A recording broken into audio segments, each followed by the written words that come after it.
Hello ladies and gentlemen, welcome back. Force here with some more Hearthstone. Today we're going to be playing more of the Mid Range Mage deck. Opening hand here, gonna dump all of this actually, like the Mana Worm, but I'm hoping for some additional early game to potentially pump up the Mana Worm and or protect it. That's exactly what I'm talking about there in the mirror image. So we're playing against another mage, Luluj? I don't know exactly how he's supposed to pronounce his name, but let's see what he drops first. It is going to be a Mana Worm.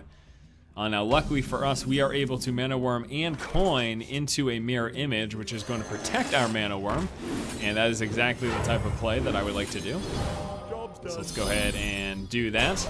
Now what he could do to offset this is if he has a Frostbolt right now, that's going to completely screw those plans that I had. But if he doesn't, then we're actually in a pretty good spot. Oh, no, there's the Frostbolt.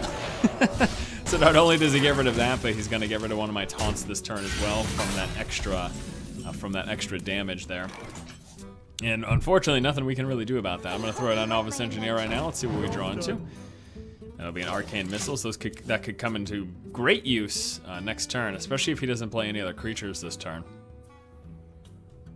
Because we can do Arcane Missiles plus a Fire Blast plus the Novice Engineer potentially.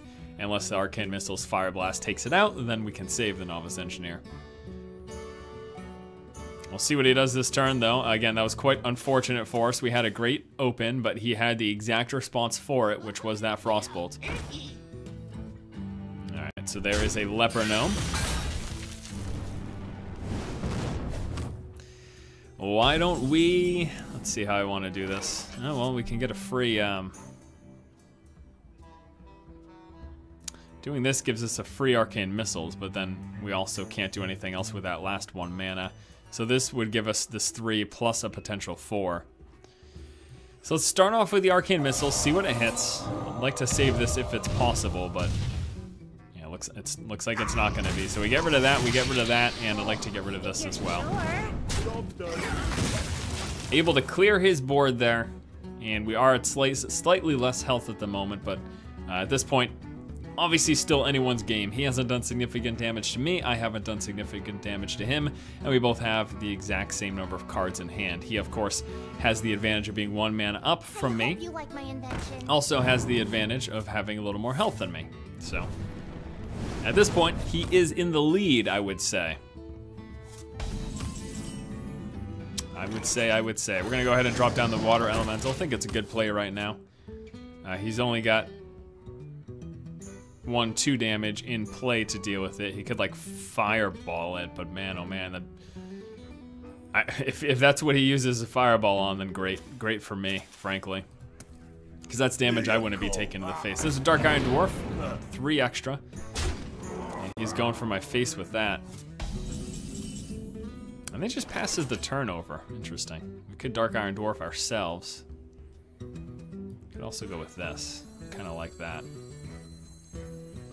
I have no so that allows us to start potentially taking stuff from him. Let's kill off some of his damage, and then we'll go from there. I can also, he obviously could just straight up ignore this, but then we can just keep swinging him with it. So have to see how he ends up playing this. He's playing a similar deck. It might be identical actually. I don't think I've seen any deviation from what I'm running in my deck. What to do? Great thing about playing Sylvanas first is if he responds with a Sylvanas, obviously I can attack into it and then kill off whatever he has remaining. Looks like he's gonna just throw his own creature away though, and then ping it off. Yep. And then with the remainder of his crystals, he is playing a Frostbolt to kill this. There we go. Okay, fair enough. Fair enough indeed. I'm gonna go with this actually. Like this. Save that. Hope if it lives for the turn, fantastic. If it doesn't, oh well.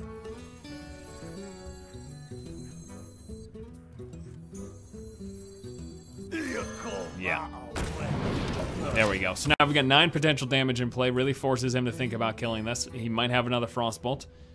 Although he's, you know, he's still got plenty of cards in his deck, so the chances of him drawing into the second one so far this game aren't astronomically high, but clearly not impossible. There's an Argent Commander. With that, he'll be killing off my 4/4. Also plays a Leper Gnome.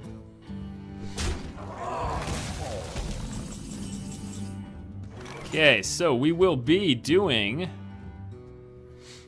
this.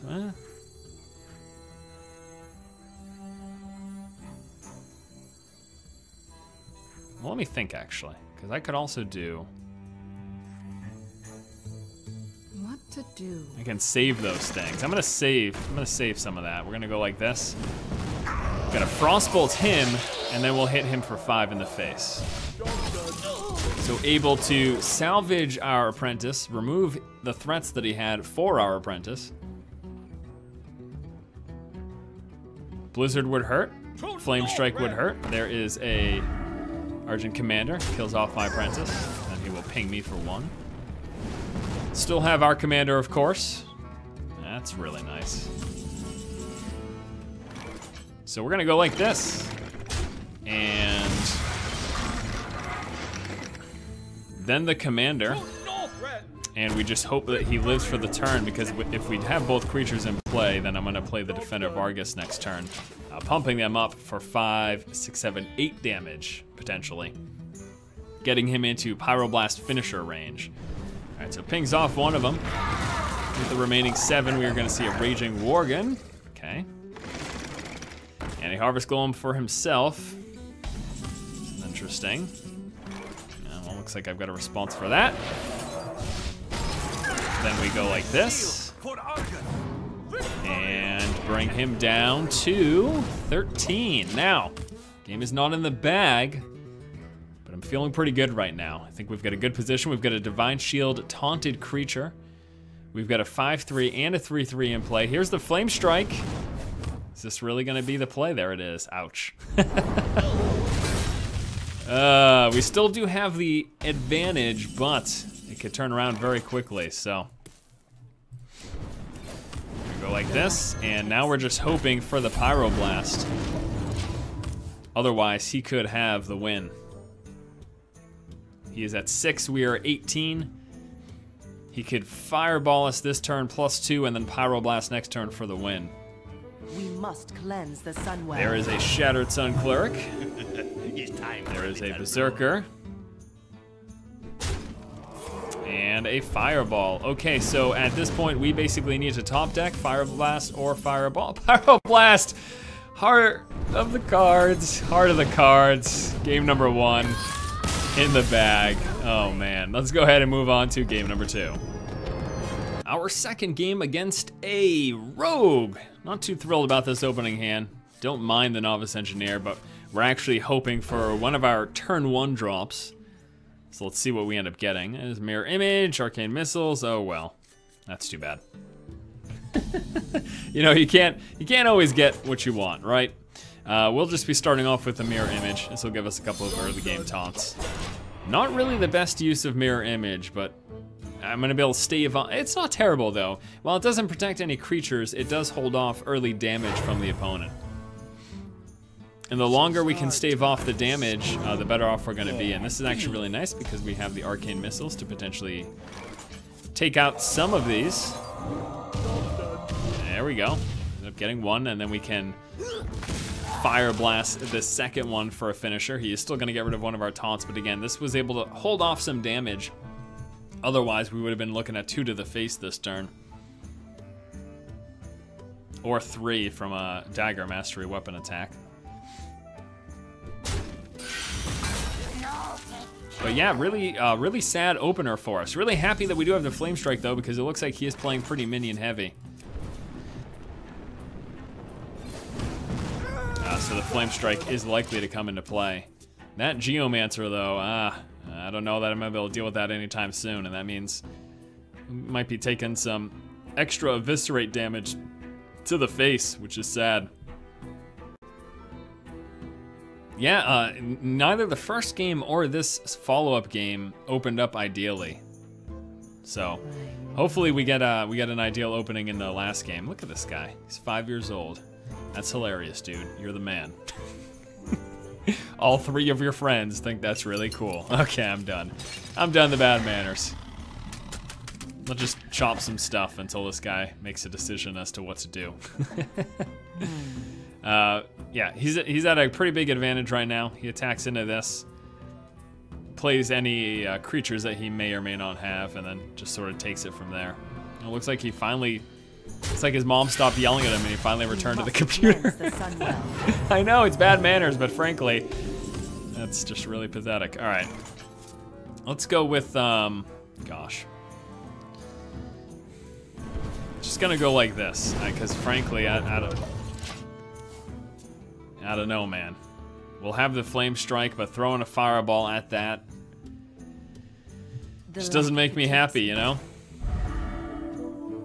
We'll be taking some rather significant damage, though, until turn 7. In fact, could be significant enough that we end up losing because of it.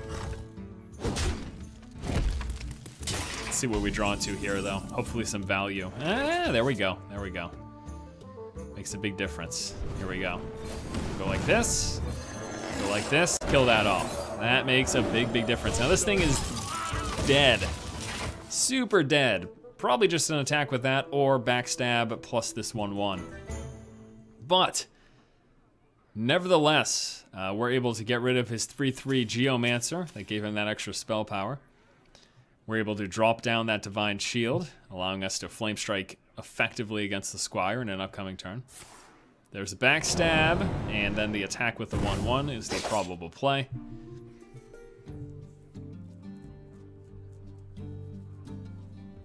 There you go. And then he hits me for 3/4 and plays something. Plays something. Playing something. What is it? What do we got here? Nothing else? Okay, fair enough. All right, turn 6. Why don't I just go like this? Do some damage to his face. Force him to deal with it.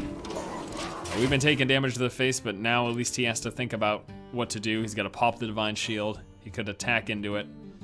You could pop the Divine Shield with damage and attack into it, or vice versa. Looks like it'll be Perdition's Blade. Pop the shield, and then ooh, wow, second backstab. No, SI7 agent, in fact. So not a terrible turn for the Flame Strike, and frankly, we have to do it because otherwise he's got 6 damage coming my way next turn. So yeah, that is going to be the play. Need to get rid of his board.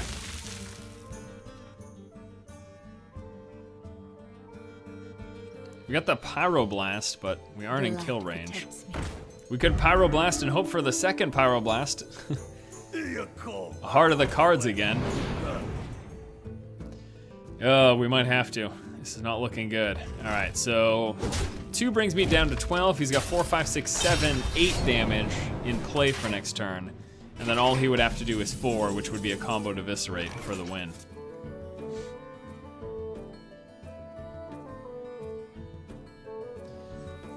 All right, well, if he doesn't have a combo to Eviscerate, we could be okay. I mean, he could also have double weapon poison, but I don't know.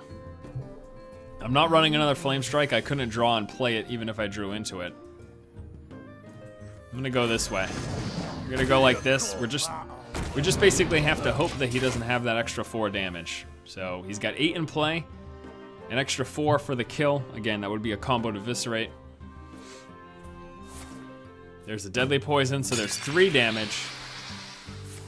And the combo to Eviscerate 4, so yeah. Overkill, but you know, he needed to combo that, so there you go.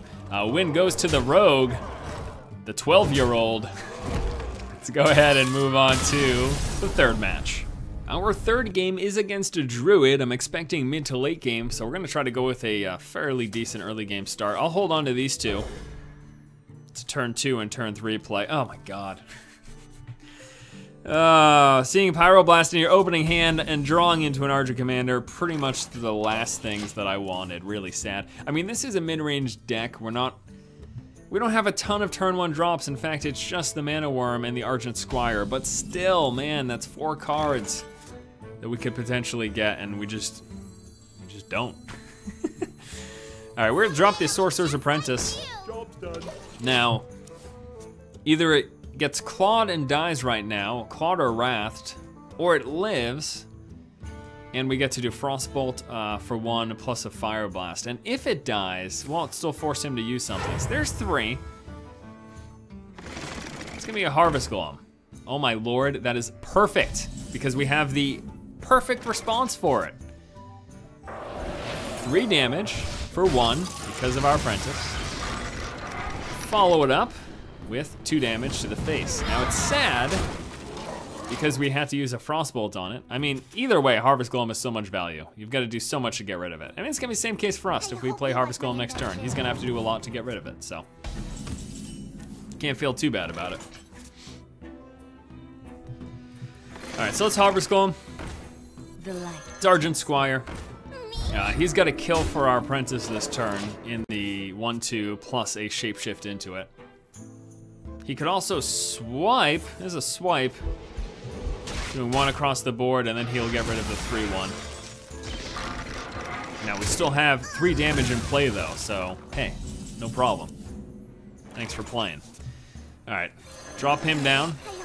Why? Because it's an extra 1 damage. You know what I mean? And I played too quickly there in fire blasting right away because I should have waited to see the draw because I would have played the Mana Worm. So that makes me sad. There's a swipe, almost clearing my board. Still got the 1/1 in play. Ah, this works though. It's Mana Worm. Let's fireball him for 6. Attack for the 7. We got the 2/3 in play. He's all out of swipes. Could still, of course, have Starfall. He's still got all his big taunts to play, but he's down to 13. We have him getting close to kill range, of course, with the Pyroblast. There's a Silence. Plus a weapon attack into the 1/1. Argent Commander will be going for his face because I need to get him as low as possible. Could also just go with this turn, which would be 3 damage. Let's go with this. Gives us an extra 4 damage, 5 damage instead of 3 damage this turn. To Northred! Victory! So he can't Starfall and heal. He needs a heal to get out of Pyroblast range. We've got the Dark Iron Dwarf for 2 potential more damage. Let's see what he does. There's the Starfall. It's gonna clear the shield. Kill the 4/2. Unfortunately for him though. Unfortunately for him, we do in fact have the Pyroblast. Now, this is sort of an ideal look at this deck because it's Zerg, Zerg, Zerg, kill turn 8 is the sort of glory situation, and that is exactly what we got here. So, there you go, taking a look at some gameplay here. Let's wrap it up. So I'd say that was a fairly decent look at this deck. Thanks guys so much for watching. A little bit of gameplay here with a mid-range mage deck. Be sure to stay tuned for some more Hearthstone coming up. I've been getting some complaints sort of about the types of decks we've been seeing. Repetitiveness in a lot of the cards being used, but just also the deck archetypes. You know, frankly, the thing is, we're getting to the point in the metagame where the strong decks have really been figured out, and we're not gonna see a lot more crazy gimmicky decks that we haven't already seen until we get new cards. At least that's my impression. Things could of course pop up, but the game's been in beta for a few months now. Lots of people have taken cracks at all different deck types. And yeah, expect the metagame to just shift slightly based on the strong, you know, the top tier decks and then the counter decks to those decks. But any big shifts probably won't be happening until we get new cards or we see some nerfs or buffs from certain cards in a patch. Thanks guys so much for watching. If you like the content, please subscribe. And as always, keep watching and keep owning.